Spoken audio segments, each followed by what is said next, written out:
Good morning, good afternoon, or good evening, wherever you're joining us from today. Welcome and thank you for attending today's Altair Global webinar, Mental Health and Moving, What You Can Do to Ease Employee Anxiety. Thank you all for taking the time out of your Tuesday to join us on this topic. And before we begin, I'd like to take a quick moment to address a few housekeeping items. Please be advised that your phones have been muted by our phone system and you are in listen-only mode. However, it's not a bad idea to go ahead and make sure that your phones are muted as well, just for good measure. We do encourage you to submit questions to our speakers throughout the duration of the webinar. If you have any questions during the presentation, feel free to submit it in the question and answer window on your screen. We'll do our best to respond to each question at the end of the session. This webinar is being recorded and will be available in a follow-up email after the webinar has concluded. If you have to jump off for any reason, you can catch the rest of the session in the recording. You can also download today's handout in your GoToWebinar control menu for printing and following along. Lastly, this webinar has been submitted for continuing education credits through Worldwide ERC and HRCI. Those activity IDs will be shared at the end of this webinar. All right, let's get this started. Our first speaker on today's topic is Trapper Pace, Director of Global Engagement and Development here at Altair Global. Working out of our headquarters, he's responsible for overseeing the coaching and training of people leaders and for driving efforts on inclusion and diversity within our company.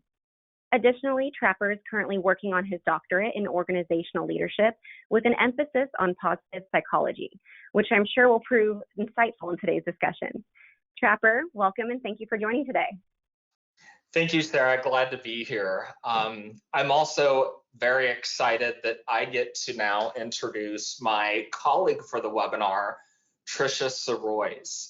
Trisha is currently the manager of global mobility programs and operations at Adobe, and she oversees U.S. immigration, global immigration, and global relocation. Very cool fact about Trisha is she's part of the team that is currently working on the flexible remote work policy in the wake of the pandemic. Trisha has a background also in psychology and English from UC Santa Barbara, and she began her career a little over 8 years ago in global mobility. So thank you so much, Trisha, for joining us today. Very excited to have you here. Thank you so much for having me. Very excited. Absolutely. So as we begin kind of setting the stage for our conversation today, I'd like to go over some well-being statistics. Before we get started, I do also want to point out that while Trisha and I are not licensed mental health professionals, we are HR practitioners who are definitely passionate about employee well-being. And our ultimate goal is to support our employees' ability to thrive within our organizations. So as we look at the data here, I think that this information really helps us set the stage for the conversation. The data we're looking at comes from the State of the Global Workplace 2021 report that Gallup just released. You can see globally that engagement went down 2%. Really kind of no surprise given the pandemic and everything that the workforce has gone through over the past year and a half.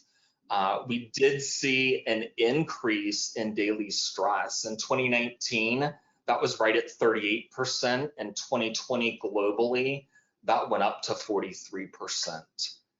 Interestingly enough, thriving went up. So while engagement went down globally, thriving went up, and that went up to 32%, up 5 from 2017 and up 2 from 2019.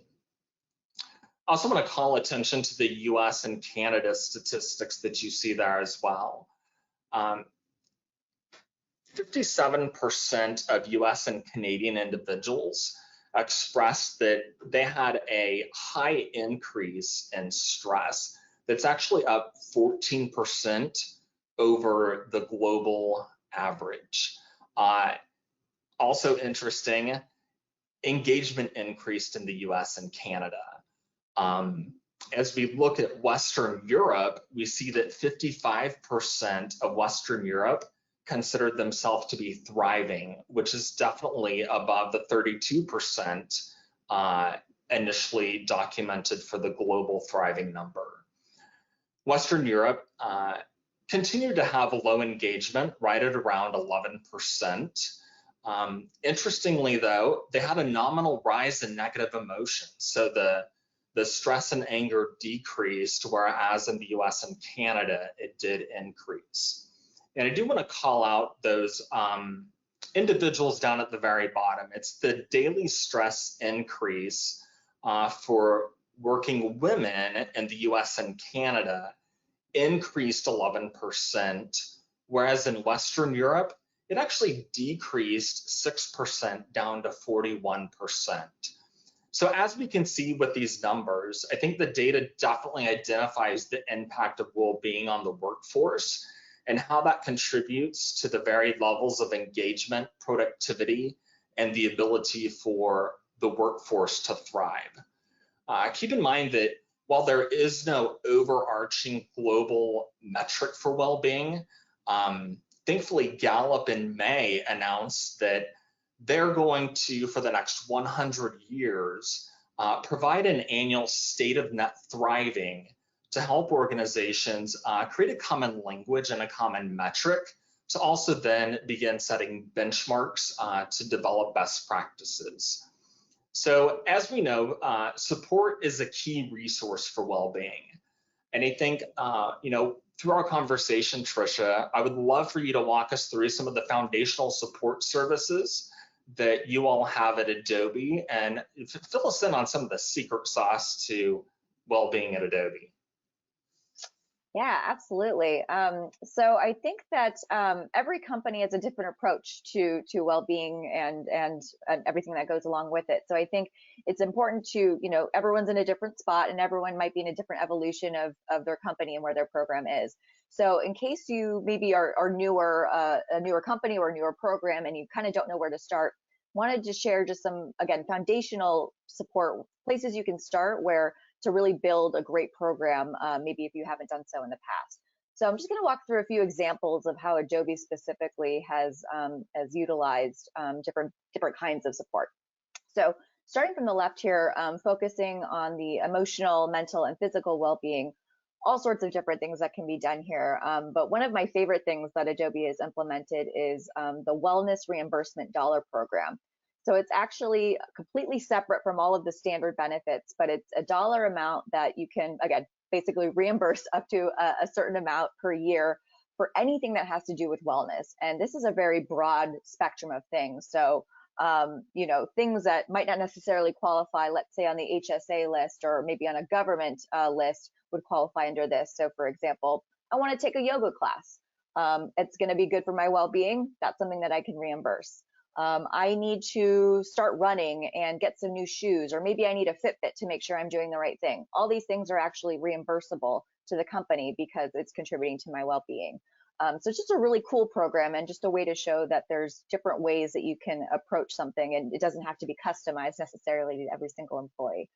Another couple things that we've rolled out is different kind of apps. So there's all sorts of different, companies out there that are their bread and butter is wellness. So leverage what they have. So, companies like Headspace and Life Dojo, we've rolled out to our employees, basically on a free basis. So, Headspace, if you're not familiar, focuses on meditation and mindfulness, where Life Dojo is maybe focused more around like healthy habits and that sort of thing. So again, depending on kind of what you need, what type of support you might need in your daily life, different avenues to help support you through that.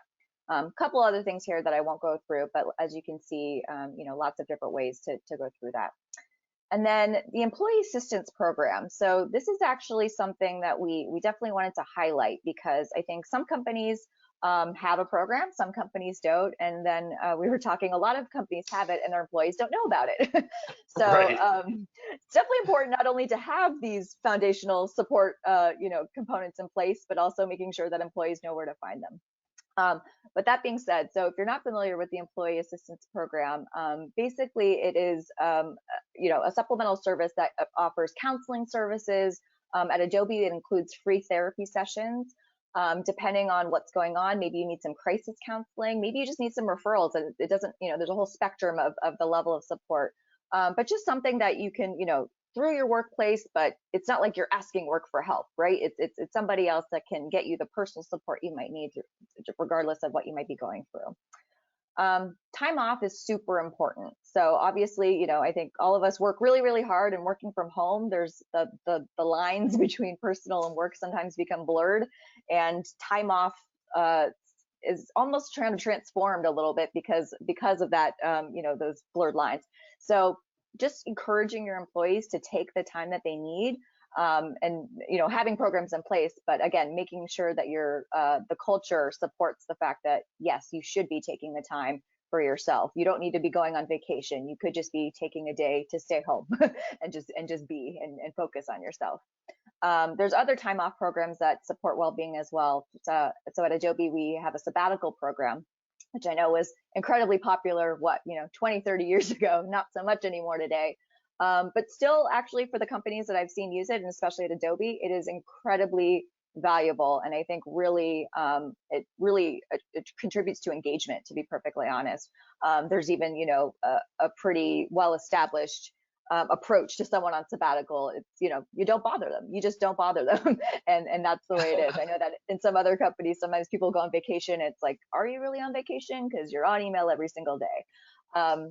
So again, making sure that the time off exists, and then that the boundaries are set of what time off actually means, and the fact that people should feel empowered to actually use it.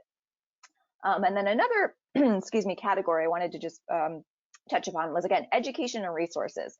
Having the resources in place are important, but pushing it out and making sure employees know where to find it and how to use it is just as important. So I think the how your company focuses on well-being is super critical. Each culture is different, and that's going to dictate the level of what's appropriate.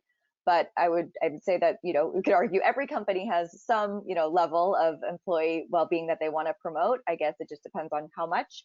And again, ensuring that employees have access to whatever it is that you do have in place.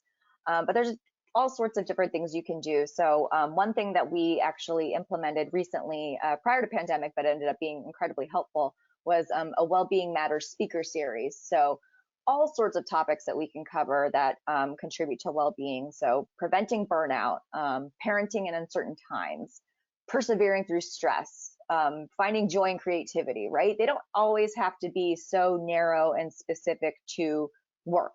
I think work-life balance is critical to well-being. So as a company, we want to make sure that we're promoting that to keep our employees happy and healthy. Awesome. Well, I do love that as we were working through this, many of the things we share in common. And I think that just by having the conversation, it really kind of brings out some of those unique differences. And some things work for some organizations, and you might not be able to implement something that you see here, but you really do need to make sure that it works for you. We use Workplace, and one of the cool things about Workplace is that it connects all of our team members across the globe so that they can share an appreciation, recognition. One of my favorite things was during the pandemic, a group of team members got together and created a rock band called Alt Rocks and did some 80s cover songs, and that was a really cool thing to see. So it's, whatever works for your culture is the important key to support well-being. So with that in mind, we do have a poll, our first poll, and this covers, do you think your company focuses on or values well-being in a meaningful way? The options are yes, no, and not as much as I would like. Helps us drive the conversation. Looks like we're getting quite a few yeses there, so just give it a That's good. 3, 2, and 1. Let's close and see the results here. Wow, okay, yes, definitely 72%. That's awesome. No, there's always opportunity for change, right? For the not as much as I would like, I think that's incredible, because that means that there's some self-awareness there, and hopefully today's discussion can spark some ideas and how maybe you can focus and bring some meaning to your program. So with that, I do want to introduce a bit of what Altair uses when we focus on well-being and how we utilize Gallup. As a Gallup organization, we use various tools and metrics to help us understand the team member experience, which includes well-being. And the foundational piece of that is the Gallup Q12 engagement. That's 12 questions that are focused on engagement drivers.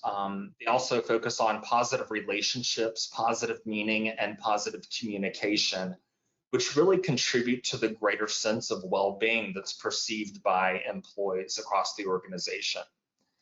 We recently started using the Well-Being Index, which I love. As you can see there, it was based on Diner's research, and what he found was that there are 5 critical components of well-being that can be measured. And when all 5 are in harmony, it leads to thriving. So you can see there, it focuses on career well-being, social well-being, financial well-being, physical well-being, and community well-being. So very critical in helping us shape what the team member experience looks like here at Altair. One resource, if you know me, I love resources, I love books. And one of my favorites, and you can see this later, is the Well-Being at Work, How to Build Resilient and Thriving Teams. That leads into the Clifton Strengths piece, because we use that as a foundation to focus on what's right within team members. It's a self-assessment, identifies your top 5 strengths. It can give you your full 34 strengths.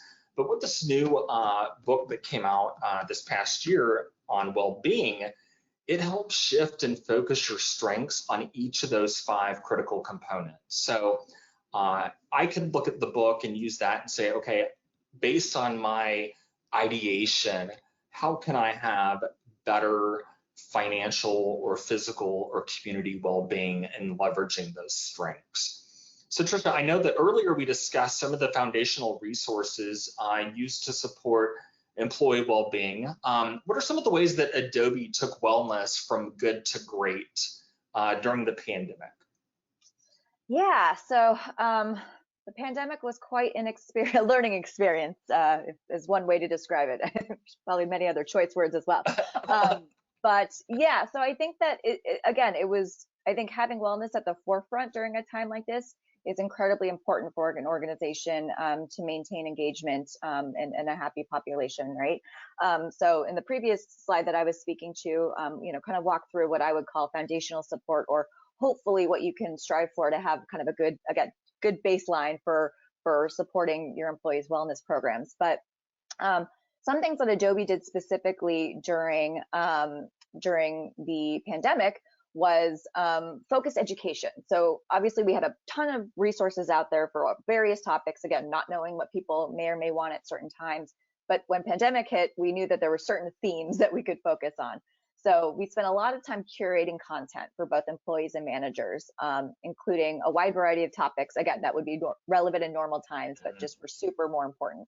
And then I think in addition to the topics themselves being more focused, I think, in what we would consider, pandemic related sort of concerns, we also made sure to invest in different types of formats and media that people could digest. So everyone's lives had changed, everyone's hours had changed, right? People were getting used to having the kids at home and homeschooling or whatever, not being able to see your friends. Name the thing that turned your world upside down. We wanted to make sure that there was all sorts of different ways that people could consume the content in this new world. So live sessions, on-demand sessions, sometimes just articles, right? Maybe even the same kind of content in different ways, so people could take it and consume it at their leisure. I think being accommodating during a difficult time, I think, is super important.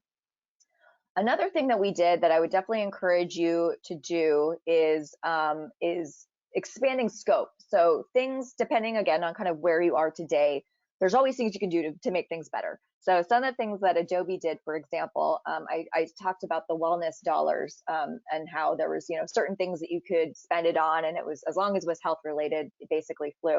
But during pandemic, we thought, how can we make this even better? So we not only increased the dollar amount, but we also expanded the scope to include hobbies and extracurricular activities for the entire family. So something like, oh, my son is now interested in karate. Cool, we can reimburse that because we know that your son doing an extracurricular activity is going to make your life better. So things like that, where again, maybe it's get creative. It doesn't have to be black and white or a standard benefit. Listen to your employees and think about what you could do differently that might make their day-to-day lives easier. Another couple examples are Headspace, that was always available to our employees. Again, we now expanded it so they could invite a member of their household to join, not even a family member. It could even be a roommate. Again, what is your world, and how is how can we make your world better? Life Dojo, another tactic, was something where we were originally only going to roll it out in a few countries. We usually do a pretty iterative approach to a lot of our programs to make sure we're getting feedback and making sure it's hitting the right milestones that we want it to. But pandemic hit, and we thought, this is a probably good opportunity to maybe throw the rule book playbook out the window and just roll it out everywhere and hope for the best. Really good idea, of course, because something like promoting healthier habits during a pandemic, I would say is beneficial to everybody. And then again, a couple more examples. The gym's closed, so we started hosting virtual fitness center type exercise groups and Slack channels and that sort of thing to get people connected and being able to work out virtually instead of in the gym. And then we also added separate time off benefits specific to COVID. So we already had our standard, regular time off and sabbatical and leave of absence, name your reason, but we implemented COVID time off specifically. So actual time that's maybe it's, recovering from the vaccine, or maybe it's taking care of a kid or traveling for XYZ reason, anything related to COVID, here's a separate time off benefit for you. And company-wide, we rolled out global days off every 3 to 4 weeks, which was super, super cool. Although some people are debatable. Shorting the weeks, for some people can be tough, but having a day off where everybody in the company was off, not just you, relieves that pressure a little bit and really helps for me in particular. I think that was one of my favorite benefits because I'm a type of person that I like to take a day here and there versus maybe like a week or two stretch. So that completely kind of, recharged me every 3 to 4 weeks when I was kind of feeling that lull. There it was, and it really helped. So things like that were, again, not something I would even expect my employer to do, but was something that Adobe, really thought of and thought it would be great. And then the last column here, I mentioned it before, just get creative. Think about the things that will resonate with your population and your employees. At Adobe, we formed a mental health committee just earlier this year to keep a pulse on our programs and progress. Obviously, we've always valued well-being. We have an entire program dedicated to it, but this is taking it a step further and really focusing on mental health specifically. We've implemented Tune In and Take Care half-hour show series every quarter, featuring tips and tricks and resources.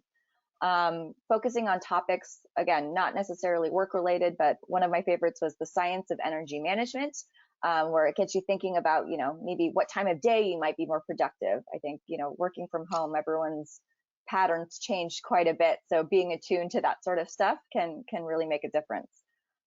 Even things like financial well-being or, where, again, not related to work, but might impact your overall health.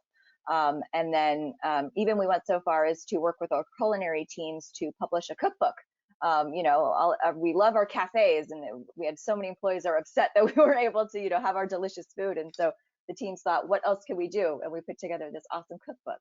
So just all sorts of different things I think that companies can do to really take it from good to great. Right, and I think one of the interesting, and we had this conversation and planning, really talking about the science of energy management. While it might not be something that comes to top of mind when you think about well-being, energy is an incredible force, and it's something that I think Trisha and I could probably have a separate session in a few months just on energy and talking about how important that is. My other favorite, and I am very thrilled to let you all know, is the Adobe Cookbook is part of the resource list that you can find. I was thrilled to see that, and I might have tried a new recipe out of that cookbook last week, I love Trisha, it. when we got it. So it was really good too. So definitely check those out. Again, it's looking at how can you be creative within your culture to support the well-being. And again, I can't stress enough, if you have an EAP, promote it regularly. Find different ways of how you can bring that EAP to the forefront and be a refresher for your employees. Part of going to good to great obviously included bringing intention to well-being. So what approach did Adobe take, and how did you all set intention around that? Yeah, so I wanted to share this. I thought this would be a good framework or template even potentially for some folks who might be wanting to, maybe take your program to the next level, or maybe get even just a little bit more organized. So this was our approach this year to the types of focus that we were taking each quarter. Again, there's so many different topics. There's so many different things you can cover. It almost feels like you're trying to boil the ocean, right? And it's like, oh gosh, where do I start? So I definitely encourage you to try to focus on certain things and go from there. So for example, each quarter we decided to focus on different kind of category here. So quarter one was work-life balance. Quarter two is your mind. Quarter three, we're now in health. And then quarter four is what matters. So obviously there's some overlap in quite a few of these categories. But I think if you're looking to, maybe start somewhere and have a framework to go off of, please encourage you to use this and bring it forth. But like I said, definitely don't get overwhelmed and try to do everything at once. I think knowing, again, what your culture and what your employees are going to value most and prioritize, and go from there. And just know that there's always going to be, opportunity for improvement. So, you'll on to the next one and you'll keep going. Right. I think that this is, as you said, it's a fantastic way to introduce well-being, or to kind of reframe and incorporate different aspects of well-being into your current flow of work and program. Innovation and adaptability have been extremely important over the past year and a half. So we'd like to put up another poll and see if your company added or expanded any mobility program specific benefits as a result of the pandemic. Looks like we've got a race here between yes and no. I think let's give that a 3, 2, get your last choice in. Let's see the results here. Ooh. So, all right. Yes and no is very, very close. And then the I'm not sure. Next, we want to kind of transition and begin kind of talking about the mobility piece and well-being. So Trisha, walk us through some of the adaptations that Adobe implemented and how you made this work during the pandemic. Yeah, so as we've lamented, the pandemic was quite an exciting time. So there was a couple different things I think that we as a program did to pivot. And then I also wanted to go over some things that I think our existing sort of framework and program fortunately had in place that actually really helped out. So the first thing that happened was, and this was company-wide, not necessarily specific to global mobility, but the flexibility to work remotely. So not unique to Adobe by any means, but I think paying attention to the types of different people that might be working remotely. So what does that mean for somebody who's working remotely, who's been at the company for a couple of years versus someone who's joining new? That might look different. So you wanted to make sure that you're focusing on what kind of different communications or expectations you want to set for somebody that might be joining remotely versus not. And then the option for relocation support on a voluntary basis. So I think like most companies, when, around March 2020, right, when everything was coming to a head, I forget the exact date, but right, we basically said, okay, offices are closed, travel shut down, everyone just hunker down, sit tight. We'll figure it out soon. For 2 weeks. This will all be over in a few weeks, right? Yeah, just sit tight. We'll be right back. Little did we know. So when that happened, of course, we shut down all relocation. We had even a few people that were very much almost in the middle or right about to relocate, and we had to, put a stop to that. And so After a few months, and obviously looking very closely at the data and the health trends out there, we, on a pretty, regimented and a slow basis, started opening up relocation on a voluntary basis. So domestic, firstly, was the key thing there. We didn't want to open up internationally just yet.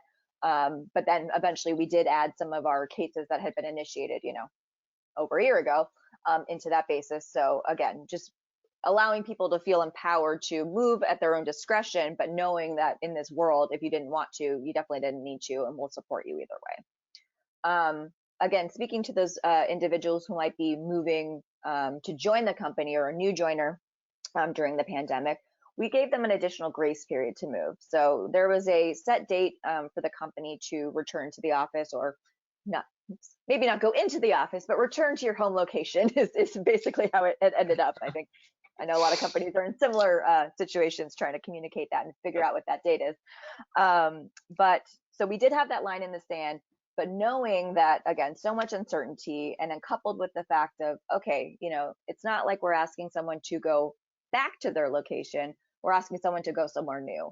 So knowing that, and the conditions of what was happening, what could we do? And we decided to give them an additional 3-month grace period. So they had the additional time, obviously, to figure stuff out. And then obviously if conditions changed, they could have, had more time to sort that through.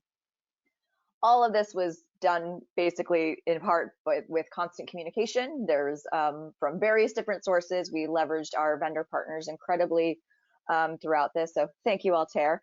And we also, partnered internally with all sorts of stakeholders as well to ensure that the messaging was consistent. So I would say that if you don't have a global mobility person in your, whatever we call it, future of work, but whatever that version of it is at your company, I highly recommend getting involved, because there's just a lot of complexities that people don't think about. And even though the global mobility population isn't the entire population, it definitely, can touch every single part of the organization, depending on who's needing to move or needs support. So yeah, I think that was super helpful, the fact that we were even involved from the start. And then speaking a little bit about how just our program, fortunately, again, was already in place, that helped. So we focus quite a bit on destination services as an offering. So that's something that we actually mandate in all of our offerings. So focusing on virtual offerings, I think, was super critical. Obviously, there was, especially in the beginning, but even now, people don't necessarily want to do the traditional walking around. I mean, this was a long time coming, even before pandemic, to be perfectly honest. So it was probably, a good kick in the pants for the industry. But I mean, that's really important, right? Having as much information available virtually so you can do things safely, but then also feel empowered to make your move when you need to. And then feeling that you know where you're going and what you're going to do when you get there. Cash out utilization. So as part of our policy, as part of the standard, really, for certain benefits, we have a cash out that it's literally in the policy. So when our employees receive it, they see it right there up front. You either get a benefit or there's this other option. Our consultants obviously counsel them to make sure that they're making an informed decision. But we found it's an incredibly popular benefit, especially in today's world where people are pretty comfortable, finding an Airbnb on their own, or, I've got friends in this place, whatever. Name your reason why you might not necessarily want to stay in traditional temp living, especially in pandemic. Then that cash out option was hugely successful, even more so in pandemic. And the fact that it was built into our policy and program meant that there wasn't any sort of churn in terms of exception requests or inconsistency of people, of fairness or anything like that. It just was there. So that was really cool. And then compassionate exceptions I wanted to call out, because I think most companies, or at least I would hope so, especially the global mobility professionals, tend to allow for compassionate exceptions. There are certain times where something happens and you just you didn't expect it and it's going to cost more, or you need something outside the policy. Name your reason. But obviously with pandemic, there was a lot more of tumultuousness and a rise in sort of personal needs for things that, might typically fall outside the scope of what we would cover. But again, knowing and just being aware and conscious of this kind of new scary world that we were living in, being open to make compassionate exceptions. And, even if they did look a little weird, ultimately help the employees, feel better about their situation and or keep them safe. So definitely all these things I think I would encourage you in your programs to explore if you haven't done so already. And I think compassion is such a critical facet of positive well-being. When you look at that, right, that's one of those emotions that really gets to the heart of well-being is being able to have compassion expressed towards someone during a challenging time, which the pandemic definitely was. So one thing's for certain, we all had lessons to be learned over the pandemic. So what are some of the learnings that you all had with your program and some of the customers or your employees that moved? Yeah, so like I mentioned, we put a pause on relocation pretty early on in the pandemic, but have since then on a kind of slow and methodical basis rolled out different populations that we've allowed to continue to move. So I know every company is in a different spot right now in terms of maybe what type of volume they're seeing or allowing to happen. So I just wanted to share some stuff that, again, learned, but definitely still learning in terms of some of the stuff that that's come across specific to pandemic. So as many of us are aware, there's a lot of travel bans going on now, which have impacted a couple different things. So not only your ability to get somewhere, just in essence, right, from point A to point B, but also just the flight patterns themselves. So for third-party countries, we did have an example, and I'll tell the whole story, but try to keep it succinct. One of our employees was literally the day that we decided to close all of the Adobe offices. He was, I think, literally in the process of, closing up his last suitcase and getting in the car to go to the airport to move. He was moving from Brazil to the US. And so that day we called him, we said, I'm so sorry. We can't allow you to travel right now. There's this weird new pandemic that we know nothing about going on. Need you to sit tight as soon as possible. We'll, resume what we can. So him and his 2 kids and his wife packed up and thought, okay, well, my house is already packed and loaded. I don't have a place to stay. I got to go and move with the in-laws. Moved in with the in-laws. Months go by as we're learning and trying to figure out what is this pandemic, what is happening. Eventually, he continues to be motivated to move despite sort of the health challenges and the unknowns.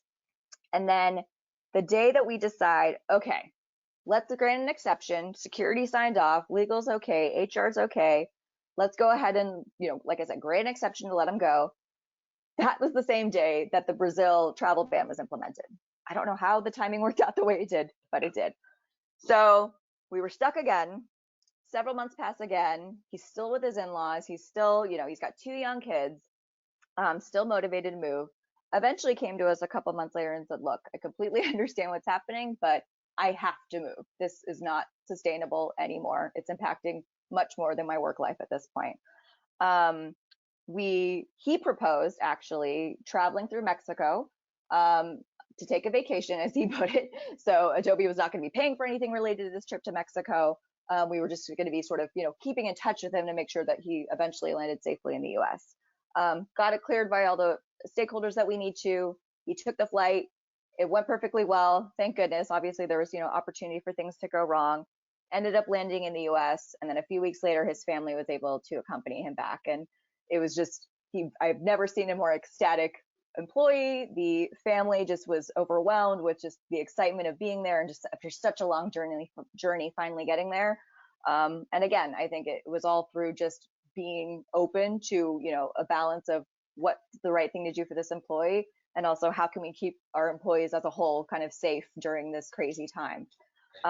So yeah, I mean, I think we all have these sort of case-by-case examples of things that happen, but that one always sticks out in my head as something I was really happy that we were able to accommodate. Now, that's not to say that now we've opened the floodgates to say, guess what? If employees want to go through Mexico or name your other country to avoid a travel ban, we're still very much taking everything case by case, and everything is reviewed extensively by our security team. But again, I think being open to those options has been helpful. I mean, another example on the flip side is we've had one guy who's been proposing, I think he's at this point proposed 5 different countries that he's wanted to travel through to avoid the India to US travel ban. And all of them have some sort of, dangerous red label, something wrong with it, where we're like, you know what, I'm so sorry, but we really can't, allow you to do this right now. So again, it's always going to be sort of case by case in that sense. Limited flight options is another one where, again, you just have to kind of see what works best. So we have one guy who, all the flights, there's no direct flights from, let's see, he's Romania to the US, or at least at the time we were trying to book it. But then if he went through the EU, we were dealing with a travel ban. He didn't want to fly over the Middle East because of everything that's going on over there. So we felt stuck again. Again, we'll work through it. He still has not been able to find a flight. The additional complexity is he has a large cat that he also wants to figure out how to get over.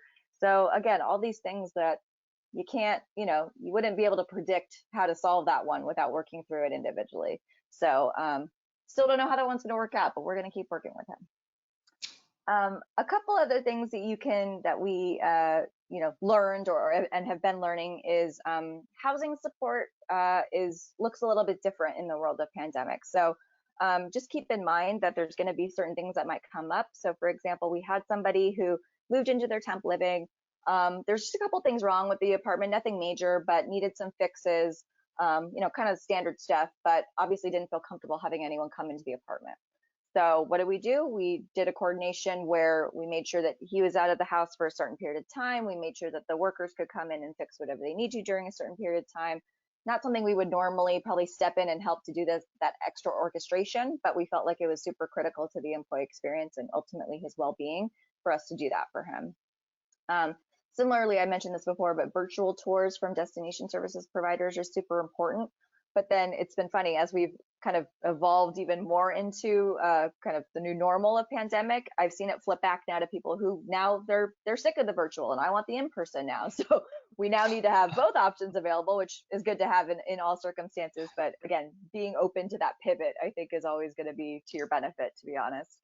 And then again, just getting weird and creative sometimes. So quarantine support. I'm sure that some of you might have been dealing with some of the mandatory, hotel stays in Canada that were implemented, and there was very strict rules. I think at this point they might have relaxed. I'm not positive, but especially in the beginning, super, super strict. And we had some employees who were concerned about getting food and how they were going to, deal with that in the first few days of this quarantine stay. So we coordinated a grocery solution service for them. So the transferees could get groceries delivered, and it's, they still paid for the groceries, but we paid this extra fee in this service and basically set it all up for them. Again, it's by no means something we would never do that in non-pandemic times, but we knew that this is something weird and different that we wanted to do for the employee that they certainly wouldn't have expected. So we were happy to help. And I think that's the key takeaway there, right? The innovation around the quarantine support really demonstrates, again, that role of compassion and how that impacts those individuals' well-being or the well-being of their family. Right. So I love that story, and I think it really speaks to being able to think outside the box and be very solution oriented to ensure that they do have the best experience as possible. So next, let's get the audience's perception of how impactful or important destination services are to the relocating customer's experience or well-being. Very impactful, important, 76%. Next one is at a 4 and then a 3. So definitely is important, impactful to the experience. Let's go in and Trisha, tell us a little bit about the impact that destination services has on your employees that are relocating. Yeah, that's actually super exciting to see that stat because I know that actually our destination service providers will be very excited to see that. So let's see what we can use. I mean, I've said it. I think it is something that we highly value at Adobe, which is why we've mandated it for all of our relocation policies. And so I think this just describes a little bit, I think, highlighting the importance of especially now. I think, again, it's always important, but even more so now. So again, keep in mind that even if we're asking people to move, or again, even if people are moving on a voluntary basis, let's take my population, right? they don't have to move, but there's some motivation and they want to get to where they need to be and start their new lives. We're still dealing with lockdowns and closed offices, right? So while on the surface that sounds like, oh, sure, we know that, we've been doing that forever. But when you think about going somewhere new, potentially a new job specifically, but even a new job, a new site, a new group of people you're going to be dealing with, having lockdowns and closed offices really, really impacts your experience. There's no on-site network of employees to talk to, that normal just walking around the office and just seeing random people. That doesn't exist right now.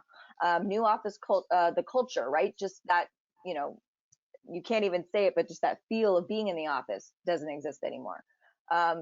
Outside of the office, the lack of community and ways to socialize, half the things aren't even open right now. And all sorts of things are closed. Amenities and activities are limited. School closures hugely impacts. I know that fortunately in some locations that's getting better, but it completely varies. And who knows, things might change again in the next few months. So keeping all of that in mind and thinking, how can we supplement this sort of, all the lack of stuff with giving them some additional support, or at least highlighting the support that they need to use. So I'll go back to destination services because not only can we highlight the conditions to managers, so separately, I think, ensuring that they're going above and beyond to welcome their new employee, but pairing that with the destination services for settling and support and remote resources is just so important. Again, I mean, it's always scary moving to a new place, but couple that with who knows what the new lockdown measures are. I mean, things change, within a city, on a day-to-day basis. Just think about what it means to go to a new country, state, wherever, where who knows, what might be changing or new or how to get to it. So the anxiety is going to be high. And so, knowing that and just saying, okay, cool, what can we do to combat that affirmatively as best as possible? Destination services and resources are definitely going to be your friend there. Absolutely. Well, Trisha, thank you so much for sharing the Adobe experience with us.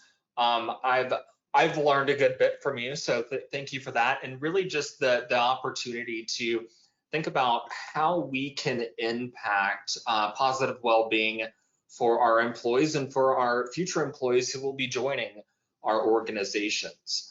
I thank you for your sage advice and insight. And to wrap up, just want to bring a reminder to your well-being offerings.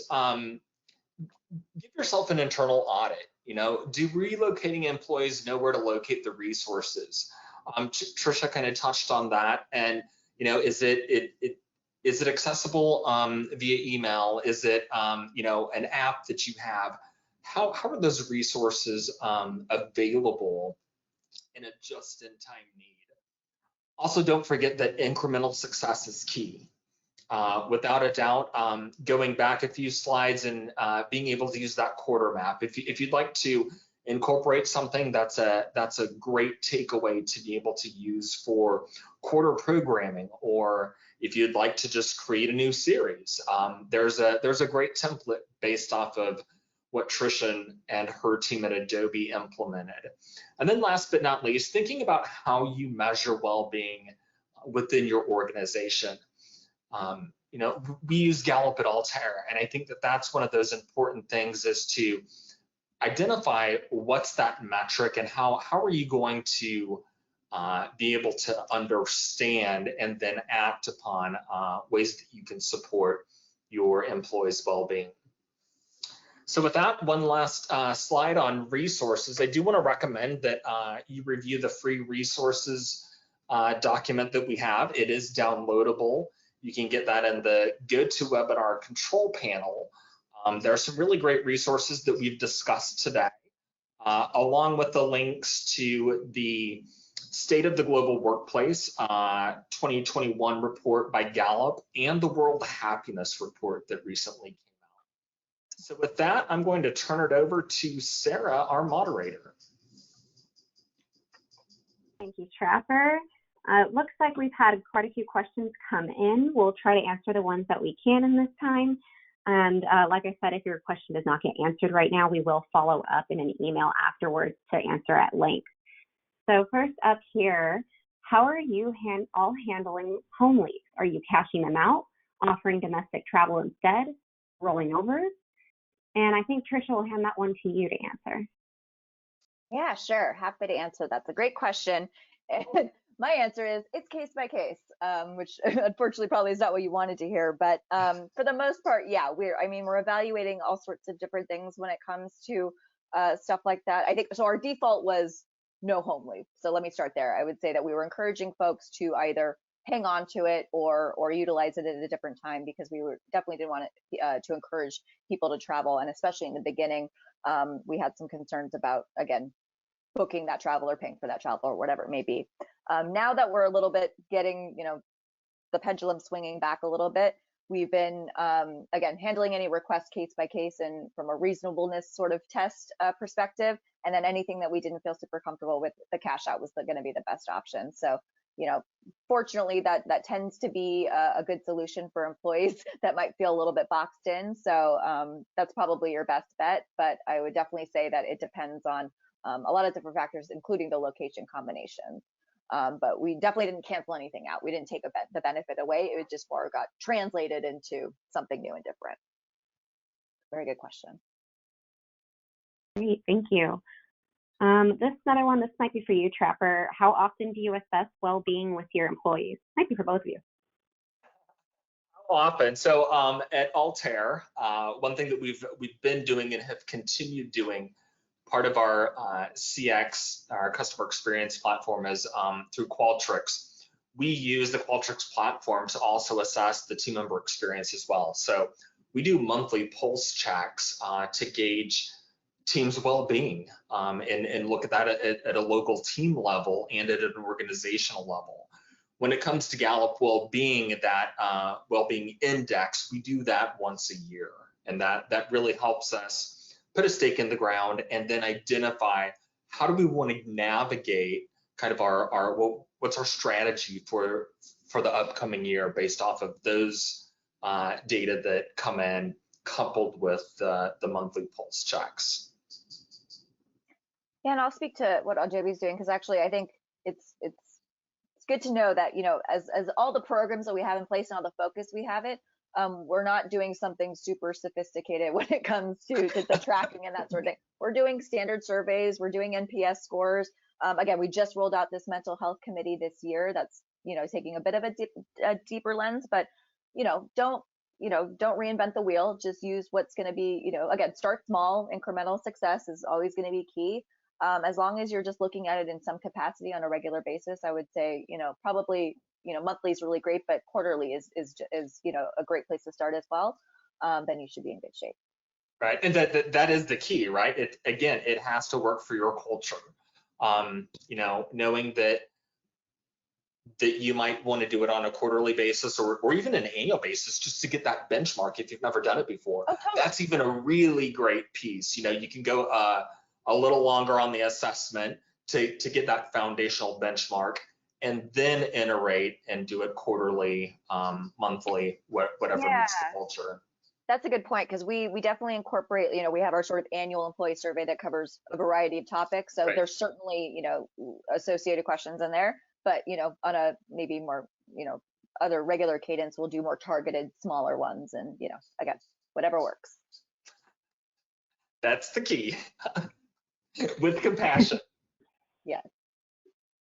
All right, we have time for maybe one or two more here. Have you noticed any changes in your employees' relocating needs or concerns during the pandemic as compared to before? I'll go ahead and take this one first, and Trapper, if you have anything to add. But I would say yes, but it's not so much that it's something so new and different that we didn't know how to handle it. It's almost just more kind of intensity on the same issues, to be perfectly honest. So, anxieties, moving is one of the most stressful things you can do. Moving during a pandemic, like even the phrase to me just sounds stressful to me, right? So I think that, again, this is not anything new or different in the sense of we always knew that there's these challenges. And again, I think setting expectations is always super, super important. So just being aware that, that anxiety is most definitely going to be higher, and that the expectations that you have to set might just be a little bit different. I think if you approach it in that sense, you can, kind of stick to your same old script, but then make sure that you're incorporating anything else that you need to.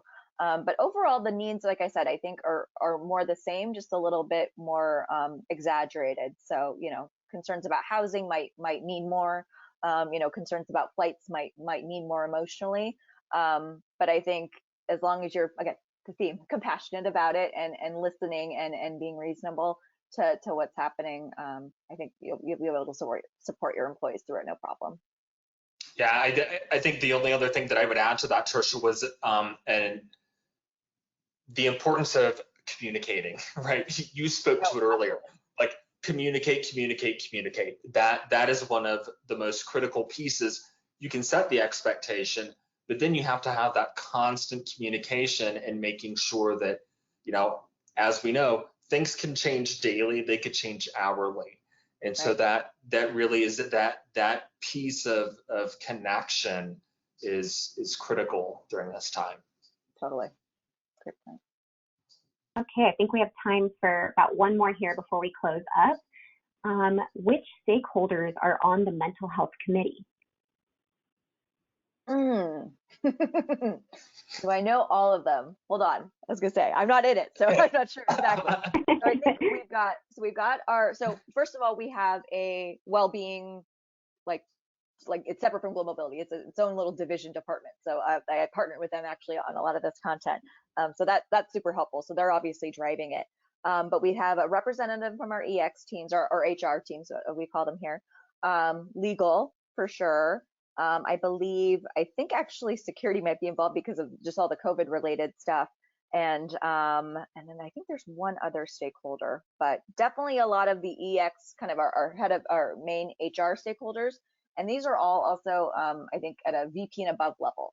So that's actually another component I think that's critical, because having that buy-in from your leadership team is super critical. I think that, at some companies, if you have, a focus, but it's being driven maybe at a manager level, individual contributor level, it might not resonate as much as if your head of your organization is saying, look, this is super important.